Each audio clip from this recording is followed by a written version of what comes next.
What's up, everybody? Brando back here again with Brandon's Game Room right here on the Journey into Comics YouTube channel, and got another pickup video here. Quite a few. I think it's about 61 or so, or something like that. Basically, you're going to be seeing the same kind of video that I did for the last one, because I don't have my tripod right now. And I looked all around for it. Can't set it up. The older way I did it, when I didn't have my tripod, I used my shelf. Well, I've rearranged the game room, so we're gonna do this with kind of like with the table style, kind of like the Adam Krolik style. But you know what? It'll get the job done, and you'll get to see close up look at these games. First up here, Conker's Bad Fur Day. Finally have this. I definitely overpaid for it. I paid pretty much asking price because I never come across it, and it was one of those that I'm just trying to finish up my N64 collection with where I kind of want it to be at, and that was one of the ones I needed. So I went ahead and picked that up. Final Fantasy Tactics Advance 2. Again, with this, kind of just found this. Don't really come. I have the first Advance, the Tactics is Advance, so it's really cool to pick this up, get that into the collection. But coming down here, PS3, Deadly Premonition Director's Cut. Really cool, weird title. It's one of those. It's almost kind of like a throwback to some of those weird old, kind of bad, like survival horror games, but it's so bad it's good kind of thing, and has move support and everything. I've never even tried the move, but definitely glad to pick that up. And then one of the launch titles, I do believe, for PS3, if not close to it, Lair, and that game right here was like under $1. It was like 79 cents. So yeah, I just picked it up to kind of expand the PS3 collection and kind of have some of the launch titles. Coming down here, original Xbox, Red Dead Revolver. It's a pretty fun game. I played this back in the day on the PS2. Right now I have Red Dead Redemption. I ended up getting the 360 version after getting the PS3 version originally, but I got the 360 version from a friend, and it had Undead Nightmare on there and on the disc. So it's not DLC, which is always good. So, you know, I'm just keeping it in the family for the Xbox, and I got Red Dead Revolver for the Xbox for a couple bucks. Not bad. Coming over here to the 360. Ended up picking up Eternal Sonata, really neat, quirky little Japanese game here. I like getting this stuff for the 360. I think that also came to the PS3 as well, but you don't see too much of that quirky Japanese stuff on the 360. Coming down here, we have the original Mighty Morphin Power Rangers. I can't get the camera to focus, but anyway, cool side-scroller beat 'em up. Then we have some Game Boy games: Wario Land 3, Donkey Kong Land 2, Final Fantasy Adventure, my bad, looking at it through the viewfinder, and Mega Man 2. Really good games here. Mega Man 2 is actually a little bit like damaged, or color damaged. It's not really, you can't really pick it up too much on camera, but to the eye it definitely looks a bit darker. I actually cleaned it up a bit, and I'm not really too sure why that is, if that's sun damage or what. But coming over here, a couple of advanced games: Golden Sun, Fire Emblem, Advance Wars 2, and the DS copy of FF3. Pretty much, I found that for pretty cheap, and I have DS cases, and for some of my games, I do just print labels off, just to make them look good on the shelf. But my printer's down, so can't print anything, so that kind of sucks. Coming down here, Zone of the Enders 2, a second runner, awesome series. It's a shame that it didn't get more love, but glad to pick that up and add to it. Another PS2, Eco. A game I didn't play back in the day, but heard a lot about, so glad to also have that in there. And you know, when you're kind of collecting for like some of these systems that you kind of want to choose to collect for, there are certain titles you definitely want to kind of pick up along the way, certain ones that were sort of iconic for that system. And if there's any game other than like Ratchet and Clank, or what's the other one I'm thinking of? Jak and Daxter, God of War, that is iconic for the PS2. It would be Eco and its sister sequel, Shadow of the Colossus. Now the sun's coming out to play as I'm shooting this video, but come on up over here, PS2, Drakengard, fun title, Square Enix, kind of a beat 'em up. Over here, Klonoa 2. I don't have Klonoa 1 on physical copy. I have it digitally. That's because it is so freaking hard to come by. I've seen one copy and it didn't have the original case, and they wanted $70 for it. So passed that up, but I got that. So happy to have that. Coming down here, Mech Assault 2, Lone Wolf. Got the cool little limited edition foil look to it. Is it foil? I thought it was. Yep, foil. It was hard to tell with the light beating on it like that. But coming down here, Harry Potter, Sorcerer's Stone. No real attachment to that game other than the fact that I just happen to have Chamber of Secrets, so finished the set. WWF Warzone. The thing with this is that I actually do think this game is a big pile of crap, but it was my first ever PS1 game. So I no longer had it. In fact, when I got my N64, I came with like a bundle of games, and then Warzone was one of them. So I'm like, alright, I don't need to rebuy it, but found it for a couple bucks. And so I just kind of decided, you know what? I'm going to go ahead and pick it back up and just have it for, for collector's sake. I don't really care if it's the greatest hits or Black Label, but, now I have the original PS1 game that started off my collection. Twisted Metal 3, well, that sort of completes my set. I got 1, 2, and 4, so now I got 3. 1 and 2 are definitely the better ones. 3 started like the downtrend, and 4 was just absolutely horrible in my opinion, but Gex 3, great game here. I love all the Gex games. Really wish he would make some sort of a retro comeback on like the newer systems. He was definitely interesting, and especially with TV sort of dying off, I think it'd be really funny to see him kind of fight for like the TV, keeping the TV alive. But last PS1 game here, Hot Shots Golf. Good game here. I have Hot Shots Golf too, so I had to get the first one, right? And I remember playing the demo for Hot Shots Golf. That was really good. But coming all the way back up here, I got Sleeping Dogs for the PS4 Definitive Edition and Rise of the Tomb Raider for Xbox One. Now, I got Sleeping Dogs for free through PS1, or PS Plus, my bad. I got it free through PS Plus. I always wanted to try it, and then I ended up getting it for free, and it was probably one of the best free games I got out of that program. I fell in love with that game. It's not quite GTA 5 or anything like that, but you know what? It's damn fun. And it kind of reminds me of, like, definitely what the True Crime series could have been. And of course, Sleeping Dogs is supposed to be True Crime 3, but it definitely got an overhaul of look and like a name change. NES titles here that I had to cross out. Sun coming into play here. Contra. Castlevania with the a little bit of a torn corner. Too bad. And Battletoads. So, NES collection coming along. A couple of really key titles there. Coming down here, Star Ocean, Second Evolution. It's a little beat up as well. The label is kind of got some damage in there, but hey, it adds character, right? Tactics Ogre, Patapon. Good pickups here. The PSP is definitely one of my favorite systems to collect for. There's just so many great titles for that. So many different titles. And it's really a shame because I really don't feel like they sold that many games on it, but they definitely had a lot of systems sold, so they were putting more games on there than what it was really selling. But coming down here, I got the Witcher 2, Assassins of Kings, Enhanced Edition, silver box. Pretty cool price on this. I got this for a really good price. And, I've been wanting to check out The Witcher 3, but I'm like, I want to play The Witcher 2 because that one's the only other one on console. So I got it for a pretty good price and picked that up. I did try it out, and I'm really looking forward to getting into that and playing both of those games. GameCube. Really kind of slacked off on getting GameCube stuff. I'm not seeing a whole lot here lately, so when I see something that I want, I definitely snag it up. And this was only like $2 or something like that. It was crazy, but it was I'm gonna botch this really bad. Baton Kaitos, however you pronounce that. Pretty cool, weird. I think it's like a card playing RPG if I remember correctly when I tried it out, but never played it back in the day. But I'm always on the lookout for some pretty cool titles, and especially stuff that only came out for GameCube. And we have Dynasty Gundam 3. So this completes the set that I have, and of course I got it for the 360.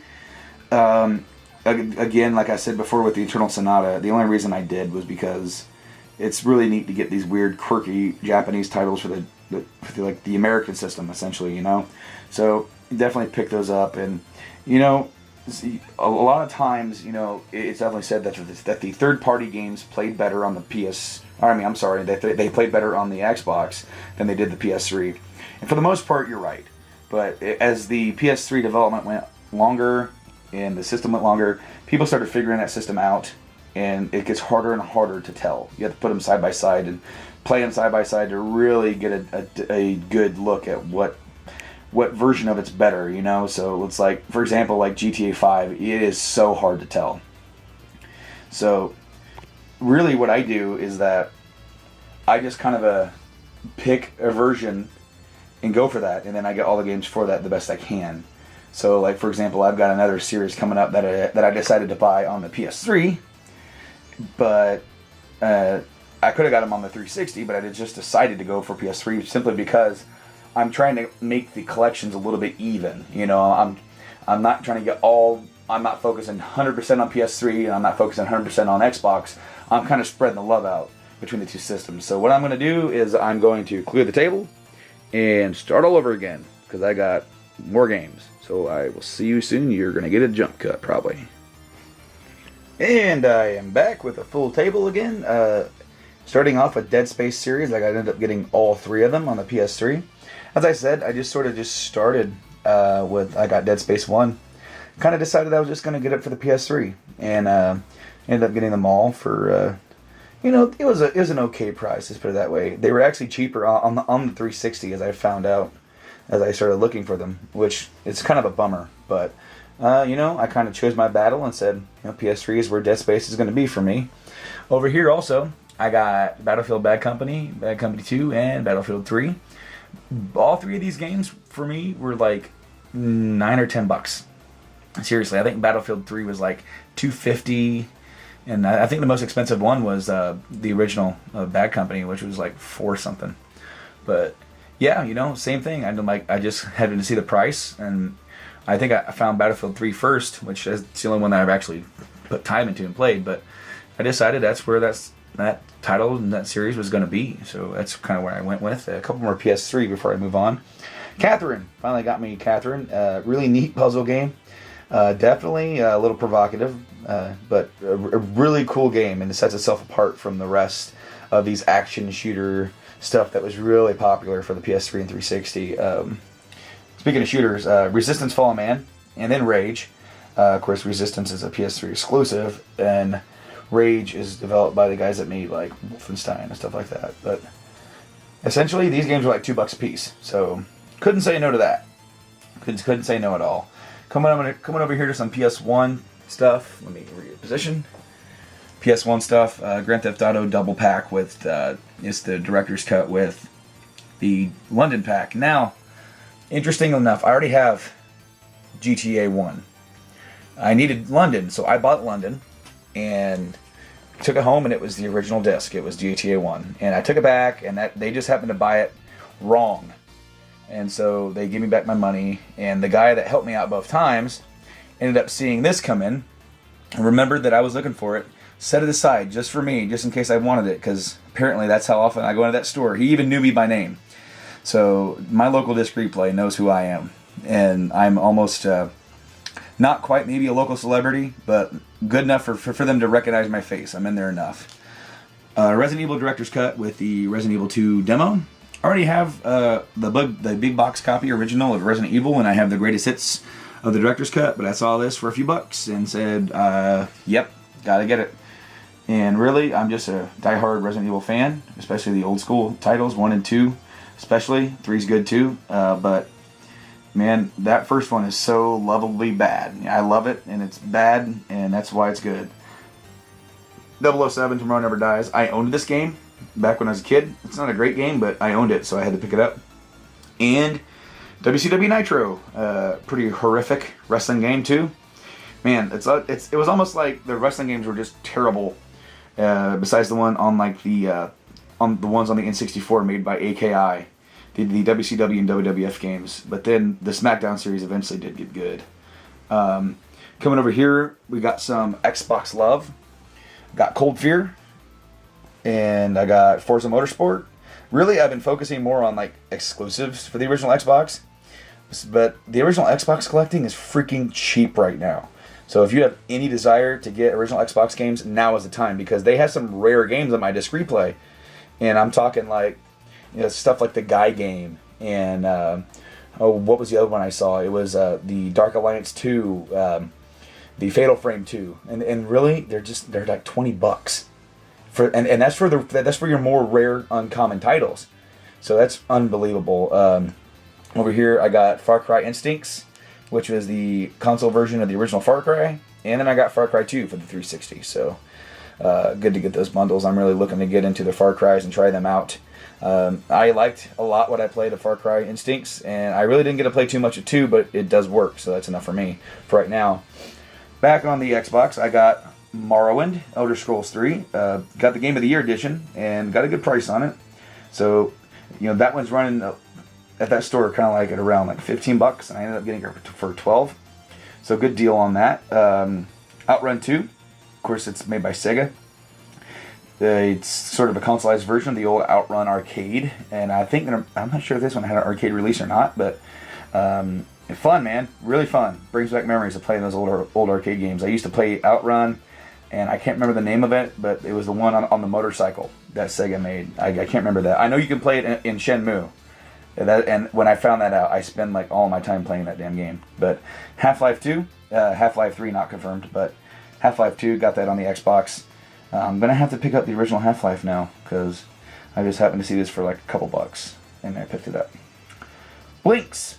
Heard not much about Blinks. I've heard it was kind of a failed concept for a mascot, and you know what? It's pretty freaking fun. I did have some fun playing it when I was testing it out. Then Bioshock. The Bioshock series has come to rest for me on the 360. And this one is just a little beat up. Some cuts in the plastic, but finally tracked down the original Bioshock, so now I got the complete set on the 360. Now, the last one over here is not a game, but it is the Collector's Edition Legend of Zelda The Complete Season.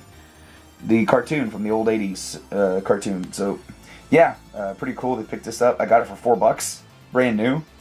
And that's pretty much the rest of this table. I have 2 more games to show you, and they're on the PSP. But there are collector's editions, and I'm going to be setting that up separately, taking all the stuff out to kind of show you what I got and tell you about that story. So, yeah, second table, done. All right, here, last ones, and I got the premium editions of 2 of the Ys games, Ys Chronicles, or Ys 1 and 2 Chronicles, Ys 7, and everything that was in them. Now, I got both of these for $30, and I see them go for a lot higher than that. The condition of these is pretty damn good. For Ys 1 and 2, it comes with a box. It's kind of like a holographic box. It's got like the images on the side actually form together, and so there's actually one that I'm missing, Ys Oath in Felghana, that I need to get. Condition's pretty damn good. This is still sealed, as you can see, for the soundtrack. And then for over here, Ys 7, so the same thing. This box is a little bit more beat up than the other one, but over here I got the soundtrack, still sealed. Map still sealed. I got the art book, still looking pretty good. Now the game was also sealed, but I did open it, pretty much just to say that I did, because I believe games should be played, and there's not too many games that I would ever buy and keep them sealed. Like, if I get a really good deal on like a Chrono Trigger, FF7, FF6, or 3, maybe I would keep it as a keepsake. But if I'm going to track down something kind of like a Stadium Events or a little Samson, dude, I'm flipping that and buying more games.